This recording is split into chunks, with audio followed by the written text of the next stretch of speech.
Hi everyone, in front of me I've got a Motorola Edge 13 and let me share with you how to change the ringtone on this device.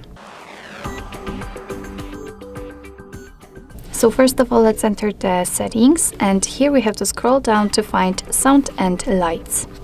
Now let's scroll down again to find the phone ringtone section. As you can see, we've got two different options for the ringtone. It is because they are divided between two different SIM cards. So you can set totally different ringtone for the first one and totally another for the second one. So let me show you how to do it using, for example, the first one. And as you can see, after tapping on this option, the window will pop out. And here we've got defaultly installed ringtones from which we can choose, so we do not have a lot of options to choose from.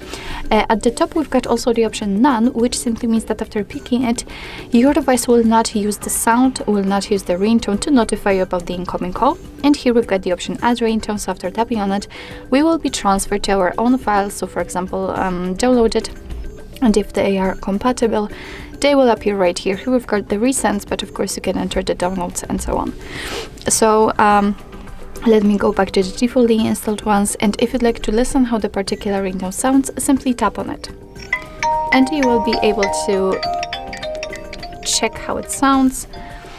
And basically, if you will decide that you want to, for example, set this one, just make sure that it is marked and tap on OK. And as you can see, it will be immediately notified right here, which means that from now on your device will use the chosen ringtone to notify you about the incoming call. So basically that's all. This is how to change the ringtone in your Motorola Edge 13. Thank you so much for watching. I hope that this video was helpful, and if it was, please hit the subscribe button and leave the thumbs up.